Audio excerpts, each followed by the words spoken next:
Operation JNU बेनकाब। नमस्कार, आप देख रहे हैं टीवी 9 भारतवर्ष और मैं हूं आपके साथ निशांत चतुर्वेदी। देश की सबसे प्रतिष्ठित संस्थान जेएनयू में हुई हिंसा का सच सामने आ गया है। हिंसा के आरोपियों की पहचान दिल्ली पुलिस ने कर ली है। पिछले 5 दिन से जिसे हम जेएनयू हिंसा का नकाबपोश बता रहे थे, लेकिन ये नहीं बता पा रहे थे कि नकाबपोश कौन है, इनके चेहरे पर से दिल्ली पुलिस ने नकाब उतार दिया है। अब आपको बता दें कि एक तरफ दिल्ली पुलिस की टीम तफ्तीश कर रही थी और दूसरी तरफ टीवी 9 भारतवर्ष के इन्वेस्टिगेशन जो टीम है वो तहकीकात कर रही थी। दिल्ली पुलिस ने अपनी तफ्तीश में जो दिखाया, हमारी तहकीकात में वही सामने आया। अपनी इन्वेस्टिगेशन टीम का वो सनसनीखेज स्टिंग ऑपरेशन आपको दिखाएंगे। उससे पहले देखिए दिल्ली पुलिस ने अपनी तफ्तीश में क्या पाया।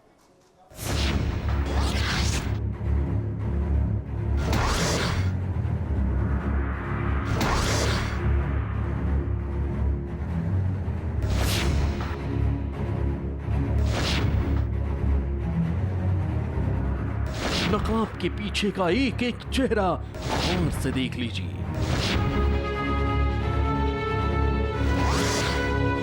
एक एक की शक्ल करीब से पहचान लीजिए और ये जान लीजिए कि यही वो चेहरे थे जिन्होंने जेएनयू में तोड़फोड़ की।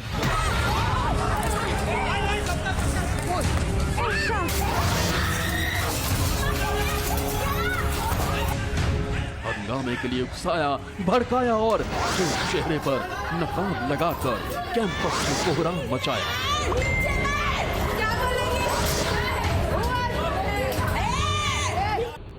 एक है चुनचुन कुमार, ये एक्स स्टूडेंट है जेएनयू का, तो ये कैंपस में ही रहते हैं। एक है पंकज मिश्रा, ये माही मांडवी हॉस्टल में रहते हैं। आयशी घोष मैडम को हम सभी ने देखा, she is the president elect JNU SU. और ये एक सेकंड प्लीज, पंकज कुमार, पंकज मैं आपको दूंगा, नाम दूंगा। Students front of India, all India students federation, all India students association और डेमोक्रेटिक स्टूडेंट्स फेडरेशन, इन्हीं के एफिलिएशन में है सर। एक ये भास्कर विजय मेक है, ये भी स्टूडेंट हैं जेएनयू के। Sucheta Talukdar, she is a counsellor JNU. और ये प्रिया रंजन है, बीए 3rd ईयर। और एक है Dolan Samant, she is student councillor. और योगेंद्र भारद्वाज है, ये पीएचडी कर रहे हैं संस्कृत में। और योगेंद्र भारद्वाज संस्कृत में पीएचडी कर रहे हैं। ये एडमिनिस्ट्रेटर हैं, ये यूनिटी अगेंस्ट लेफ्ट के। So we have identified him also. और एक विकास पटेल हैं जो कि आपने काफी सारे उसमें देखा होगा, येलो सी टी शर्ट पहन के। मैं उनकी फोटोज भी अभी आपको दिखाता हूँ, आपको सबको मैं फोटोज की कॉपी भी दूंगा। तो ये एमए कोरियन किया है इन्होंने और ये जेएनयू के हैं। तो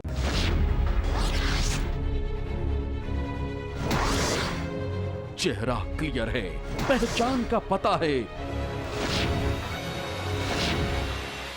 जेएनयू में हुई हिंसा की जांच कर रही एसआईटी 5 दिन बाद इसी नतीजे पर पहुंची है।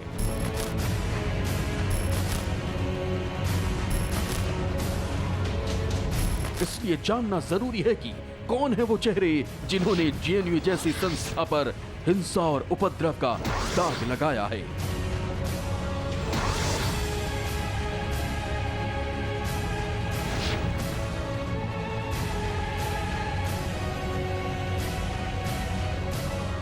ये वही 9 चेहरे हैं जिन पर जेएनयू कैंपस में कोहराम का इल्जाम है।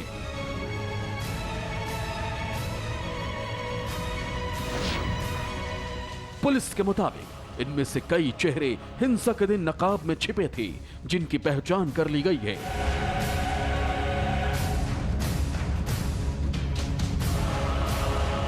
इनमें से 7 छात्र लेफ्ट से जुड़े छात्र संगठन एसएफआई से हैं, जबकि 2 एबीवीपी से।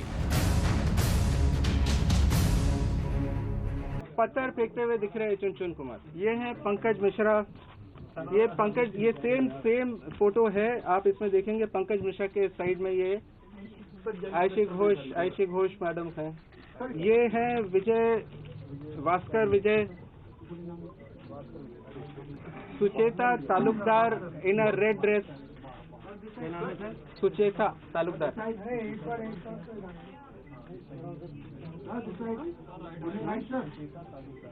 ओके, ये है प्रिया रंजन, उसी स्लाइड में है, मतलब Priya Ranjan Dolan Samanta in a red scarf, she is covering a face hair.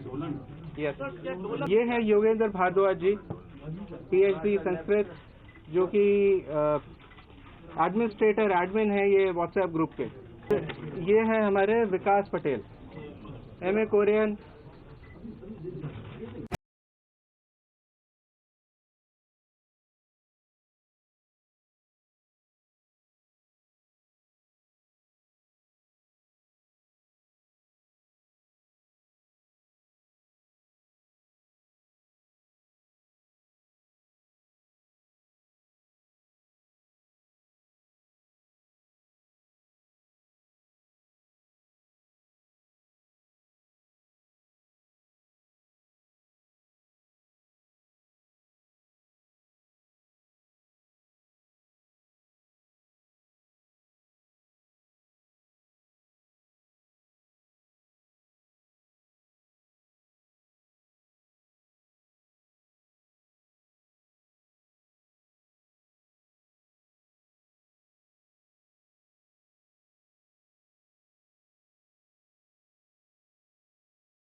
की पहचान चुनचुन कुमार के तौर पर हुई है।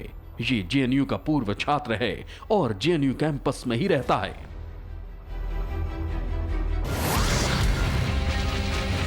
ये तस्वीर दूसरे नकाबपोश की है। चेहरे पर नकाब लगाए घेरे में एक शख्स नजर आ रहा है जिसके हाथ में भी लाठी है। पुलिस के मुताबिक ये शख्स पंकज कुमार मिश्रा है। जेएनयू कैंपस में ही माही मांडवी हॉस्टल में रहता है। ये तस्वीरें 5 जनवरी की हैं, जब दोपहर में जेएनयू में हिंसा शुरू हुई थी। इस वीडियो में कई नकाबपोश चेहरे जेएनयू के परिसर हॉस्टल की तरफ जाते नजर आ रहे हैं।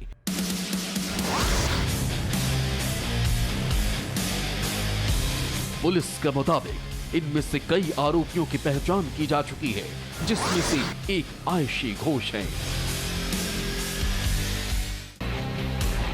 आयशी घोष का नाम पुलिस की एफआईआर में भी दर्ज है। जेएनयू में हिंसा के दौरान आयशी घोष घायल हुई थी।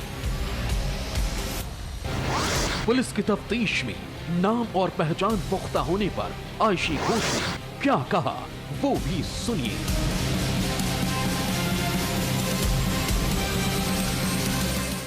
की बात है वो अपना कार्रवाई करना चाहते हैं, लेकिन मेरे पास भी मेरे एविडेंसेस है कि किस तरीके से मेरे ऊपर हमला हुई है।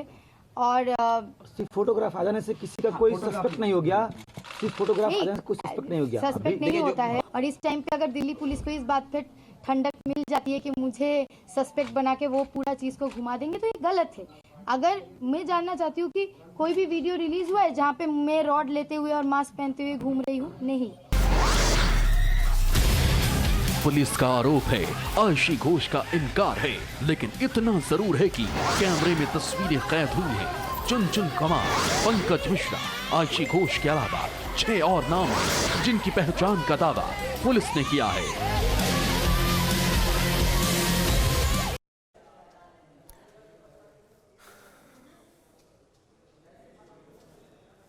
इस सब के बीच एक बड़ी हैरान करने वाली तस्वीर है। वो तस्वीर यह है कि ये चेहरे पहचाने जा चुके हैं। कौन कौन इनके पीछे है ये सामने आ गया है। लेकिन अब शुरू हो गई है एक अलग किस्म की राजनीति। वो कहते हैं कि 7 उनके हैं, 2 हमारे हैं। वो कहते हैं कि पहला पत्थर उन्होंने मारा। लेकिन सवाल खड़ा ये होता है कि पहला अगर किसी ने मारा तो आखिरी भी तो किसी ने मारा। 7 उनके हैं तो 2 आपके भी तो हैं। तो ये वो कहते हैं और ये कहते हैं। इस चक्कर में जेएनयू का जो मामला है पढ़ाई का, वो कहीं दूर चला गया है। और अब जो तस्वीरें हैं, इन तस्वीरों पर राजनीति चल रही है। सवाल खड़ा ये होता है कि क्या इस सब के पीछे ये मंशा है कि मामला ऐसा ही सुलगता रहे, या बातचीत से कोई हल निकालने की कोशिश की जाएगी। और बातचीत के लिए पहला कदम कौन लेता है, अगर पहला पत्थर जिसने मारा उस वो कदम लेता है या आखिरी पत्थर जिसने मारा वो बातचीत का पहला कदम लेता है, यह भी एक सवाल है। जो उस तरफ साथ है वो बातचीत के लिए पहले आते हैं या जो इस तरफ दो हैं वो बातचीत के लिए पहले आते हैं। इन्वेस्टिगेशन की अगर बात की जाए तो पुलिस साफ कह चुकी है, आज तक हमने कभी भी बीच में प्रेस कॉन्फ्रेंस नहीं की, लेकिन यहां पर दबाव बहुत ज्यादा था, गलती हुई है, त्रुटियां बहुत हुई हैं। जेएनयू प्रशासन की जिम्मेदारी यह बनती है कि जब 1 जनवरी से लेकर 3 जनवरी के बीच में इतना उत्पात मचा तो फिर इसको कंट्रोल क्यों नहीं किया। सवाल खड़ा यह होता है कि क्यों पुलिस से नहीं कहा कि आप वहां पर आके हमेशा मौजूद रहें, क्यों 4 जनवरी तक का इंतजार किया गया। सवाल यह भी खड़ा होता है कि जो नए बच्चे आए थे जिनको रजिस्ट्रेशन कराना था, क्या उनके बारे में बिल्कुल किसी ने सुध-बुध नहीं ली? क्या उनकी जिम्मेदारी सिर्फ उन्हीं की थी जो झंडा बुलंद कर रहे थे उनका रजिस्ट्रेशन कराने का और उनसे लड़ाई कर रहे थे? सवाल यह भी खड़ा होता है कि क्या अब हॉस्टल के कमरों के अंदर भी पार्टी का ठप्पा लगना शुरू हो जाएगा? इस सब के बीच आपको सुनाते हैं कि जेएनयू हिंसा को लेकर दिल्ली पुलिस क्या कुछ कहती है। एक ग्रुप आता है स्टूडेंट्स, उसमें स्टूडेंट्स भी हम लोग वैसे आइडेंटिफाई कर रहे हैं। इसमें एक ग्रुप आया and they were also muffled face और इनके हाथों में डंडे वंडे थे। उन्होंने पहले यहाँ इन लोग के साथ थोड़ा झगड़ा किया, फिर वो साबरमती हॉस्टल में घुस गए। And this also was very very specific, मतलब हर कमरे को जाके उन्होंने नॉक नहीं किया, दे न्यू कि कौन कौन से कमरे में जाना है। तो दोनों पेरियार और साबरमती दोनों में लॉट ऑफ इंटरनल एलिमेंट। अब मेरे को 4 दिन हो गए हैं जेएनयू में, मैं अभी भी रास्ता भूल जाता हूँ, तो वहाँ बाहर वाले के लिए बड़ा मुश्किल है।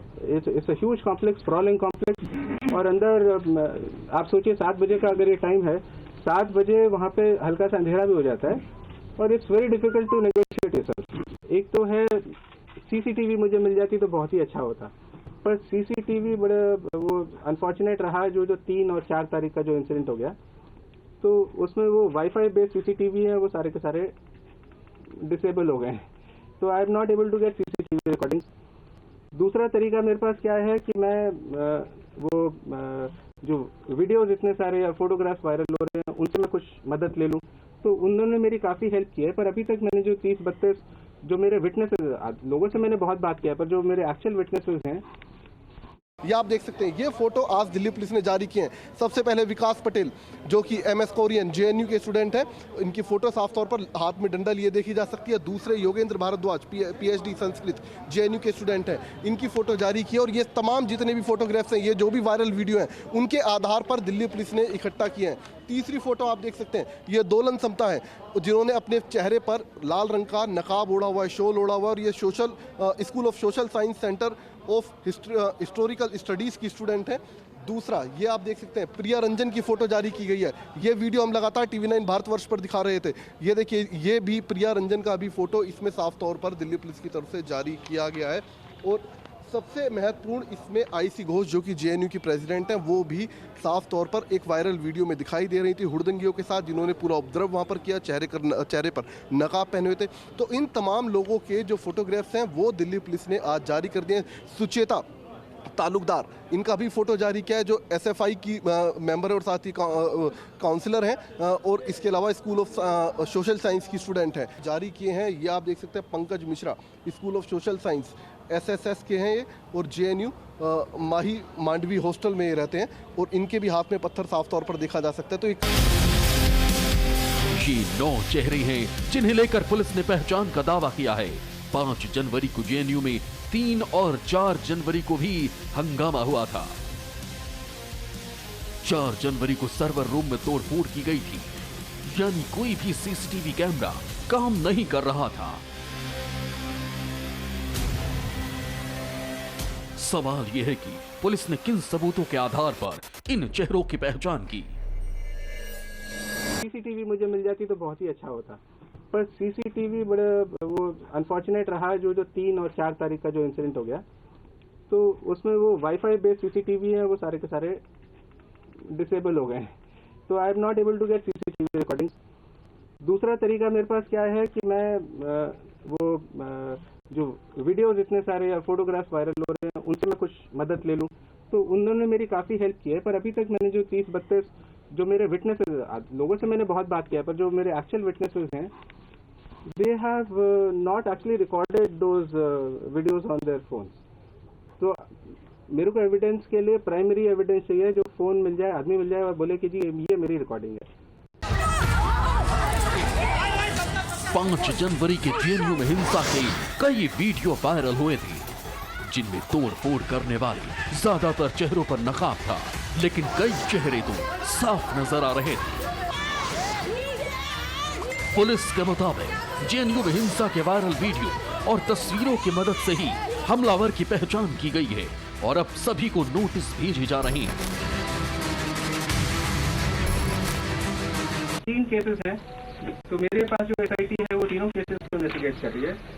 तो मेरी एसआईटी में 3 एसीपी और 60 ऑफिसर्स हैं हम लोग। तो we have been working day and night. We have spoken to a cross section of students, teacher, security staff, JNU administration, hostel wardens और वहाँ के जो और भी रेसिडेंट्स हैं, क्योंकि वहाँ पे बड़े सारे फैमिली वगैरह भी रहती हैं, तो उन लोगों से भी हम लोग कोशिश कर रहे हैं कि बात करें। जेएनयू में हुई हिंसा को लेकर दिल्ली पुलिस की जांच रिपोर्ट आने के बाद TV9 भारतवर्ष से एक्सक्लूसिव बातचीत में केंद्र सरकार की ओर से सूचना प्रसारण मंत्री प्रकाश जावड़ेकर ने विपक्ष पर करारा प्रहार किया है। आज जो पुलिस ने साफ किया है वो एकदम उससे साफ हो गया कि जो नकाबपोश लोग थे और उसमें स्टूडेंट्स यूनियन से लेकर आयसा से लेकर लेफ्ट वाले पार्टियों के भी थे और चंद एबीवीपी के भी लोग उसमें थे। एक यूनिटी अगेंस्ट लेफ्ट, लेकिन 4 संगठन लेफ्ट वालों की थी जिन्होंने 1 तारीख से शैक्षिक सत्र प्रारंभ होने का विरोध किया। फिर विश्वविद्यालय क्यों चलाना? अगर वहाँ पढ़ना ही नहीं है सेमेस्टर, तो विश्वविद्यालय काय के लिए है? और विश्वविद्यालय का सर्वर तोड़ना, सारे सीसीटीवी डिसेबल करना जानबूझकर, क्योंकि मारामारी करनी है, हिंसा करनी है, उसकी तैयारी और उसको छुपाने के लिए ये सब किया, ये साजिश है। हिंसा हुई, तोड़फोड़ हुई और जमकर सियासत हुई। पिछले 1 हफ्ते के दौरान देश के प्रतिष्ठित यूनिवर्सिटी इन्हीं वजहों से सुर्खियों में रही। पुलिस भले ही 9 चेहरों की पहचान का दावा कर रही हो, लेकिन जेएनयू में हुए बवाल को लेकर कई खुलासे होने बाकी हैं। देखिए, देश बटा हुआ है कुछ सारी चीजों पर, लेकिन कुछ सवाल ऐसे हैं जिस पे शायद देश को एकजुट होकर सोचना पड़ेगा। और एक बड़ा सवाल है, क्या छात्रों में इतना मादा है कि वो सर्वर रूम में तोड़फोड़ कर देते हैं, सीसीटीवी बंद कर देते हैं और जेएनयू प्रशासन सिर्फ देखता रहता है? तो छात्र ज्यादा मजबूत हुए हैं, जेएनयू प्रशासन? और अगर जेएनयू प्रशासन मजबूत नहीं है तो फिर वो प्रशासन कहां बचा? फिर क्या जेएनयू प्रशासन को बदलने की आवश्यकता नहीं है? सोचने वाली बात है। डिसिप्लिन कोई चीज होती है। जेएनयू हिंसा में शामिल नकाबपोशों के चेहरे से एक एक करके नकाब उतर रहा है। एक तरफ मामले की तफ्तीश पुलिस कर रही है, तो एक तरफ TV9 भारतवर्ष की अंडर कवर टीम ने भी जेएनयू कैंपस के अंदर जाकर एक स्टिंग ऑपरेशन किया। इस इन्वेस्टिगेशन टीम में शामिल थे उमेश पाटिल, फारूक नेवाजी, अभिषेक कुमार और राम कुमार। हम आपको बता दें कि जेएनयू में 3 जनवरी और 4 जनवरी के घटनाक्रम को लेकर यह स्टिंग ऑपरेशन किया गया, जिसके जरिए चौंकाने वाला सच सामने आया। खुद देखें।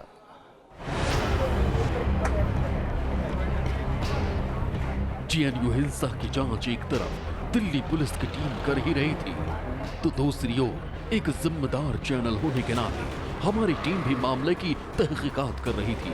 TV9 भारतवर्ष की अंडरकवर टीम हर वो एंगल को खंगाल रही थी जो विवाद की जड़ में था।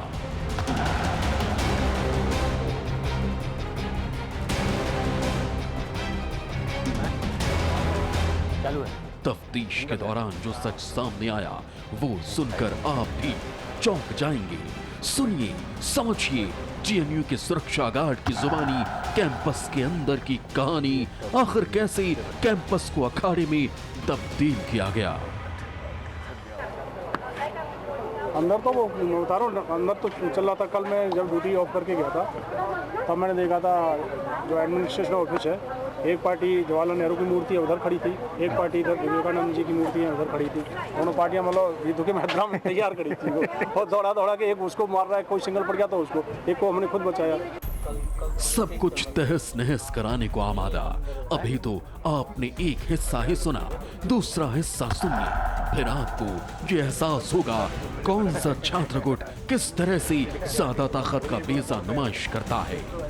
एबीपी वाले झगड़ा नहीं कर रहे, मेरे खुद के विचार में एबीपी वालों से झगड़ा इसलिए हो जा रहा है कि वो काम करने नहीं दे रहे। हर आदमी आजकल रजिस्ट्रेशन कराना चाह रहा है अपना, उसका रजिस्ट्रेशन नहीं होने दे रहे, वो उसके फेवर में रजिस्ट्रेशन होना चाहिए, ये रोक रहे हैं। फीस हाइक के चक्कर में, अगर फीस हाइक होगी तो अब जो है आगे ये सब कुछ बंद रखो। एग्ज़ाम इन्होंने नहीं देने दिया, उन्होंने एग्ज़ाम भी करवाए, कई जगह ऐसे ही झगड़ा वगड़ा थोड़ा बहुत कर करा के उनके साथ भी दोनों तरफ से मारपीट भी हुई, हमने खुद देखा, बचाया भी हमने। हमारा तो काम बचाने का है, किसी को वो तो नहीं कर सकते। पक्षपात हमारे साथ एक आपसे मतलब एक अनुभव के हिसाब से पूछते हैं, तो ऐसा कुछ नहीं है। बात वही है कि वो एग्जाम मतलब वो है कि ये काम चलना चाहिए एबीपी, और ये रोकने में कि ये काम नहीं चलना वामपंथी वाले ये है लफा। तो असली गुंडागर्दी यही कर रहे हैं, लेफ्ट वाले कर रहे हैं, हर जगह रुकावट डाल रहे हैं, काम में बाधा डाल रहे हैं हर जगह। परसों ये उन्होंने ये जो कम्युनिकेशन सेंटर है CIS उसको भी बंद कर दिया था, तब उन्होंने बड़ी मुश्किल से चालू करवा पाया। एक के बाद एक चौंकाने वाले खुलासे हो रहे थे। अब जेएनयू की सुरक्षा में तैनात एक और सुरक्षा गार्ड ने क्या क्या खुलासे की, सुनिए। ये आते आते एक के साथ चार चार आते हैं, किसको बोलेंगे मेरे साथ आ मेरे साथ आ, ट्रैफिक कर बुला लिया होगा बाहर ऐसे हैं। जब एंट्री जी बोलते हैं हम नहीं करेंगे, हम नहीं दिखाते, क्या करेंगे, क्या बोले उनको, क्या बोले, तो इतना कर जाते हैं। हाँ आकड़ते हैं, क्या बोले सारे स्टूडेंट्स या नहीं कहने मतलब AP और वो वामदल वाले दोनों नहीं ऐसे तो पता नहीं हमारे कौन से हमारे यहीं से रहते हैं, जो बाहर से आएगा हमको पूछते हैं। कल कहाँ से आए थे? कल बाहर से आए थे करके बढ़ा रहे नाक में वो पट्टी बांध के मुंह पे पट्टी कुछ बढ़ा रहे थे। नहीं ऐसे तो नहीं, जो भी आ रहा है एंट्री करके आता है। अभी जो बुला रहे हैं, अभी आप इधर बैठे हैं, आपने बोल दिया मेरे दो दोस्त आ रहे हैं, इधर एंट्री कर देना। हमने आपको जानते हैं, इनको तो हम जानते हैं। बिल्कुल। अंडर कवर टीम हर तह को करीने से खंगाल रही थी। अब हमारी अंडर कवर टीम छात्रों के बीच पहुंची। 70 लोग उस में 70 लोग, वही तो मैं पूछ रहा हूँ कि वो कैसे आ सकते हैं, क्योंकि एंट्री तो क्या मेन गेट से सारे लोग हैं? देखिए सर, मतलब एडमिनिस्ट्रेशन मैं भी उसी टाइम पे आई हूँ बाहर से, गार्ड ने चेक नहीं किया, मुझसे पूछा भी नहीं कि तुम कहाँ जा रही हो, जस्ट जाने दिए। देखिए मैं इलेक्शन कमेटी जिस वक्त लोग आ रहे थे, अभी नहीं, कल जब मैं शाम को जिस टाइम पे आ रही थी, जिस दंगे से जिस पहले मैं भी बाहर जाई, पूछा भी नहीं कहाँ जा रही हो, क्या है, जिस लाइक जाने दिए। नहीं तो मुझसे हमेशा पूछा जाता है कि आप कहाँ जा रही हैं। ये कल क्या फर्स्ट टाइम ऐसा हुआ? हाँ, मुझसे नहीं पूछा। नॉर्मल आप जब भी आते हो ऑटो से आओ या किससे भी आओ, मतलब पूछते हैं, पूछता है, कभी ID भी मांगते हैं। आप मानिए कोई भी आया होगा, दोस्त भी, हाँ मैं दोस्त को ही बुलाया हूँ, तो गार्ड कॉल करवाते हैं कि आप अपना रूम नंबर ID नंबर बताओ। रूल तो यही है ना, रूल तो यही है। आप कल फॉलो क्यों नहीं किया? क्यों नहीं फॉलो हुआ? मेरे सामने फॉलो नहीं हो रहा था।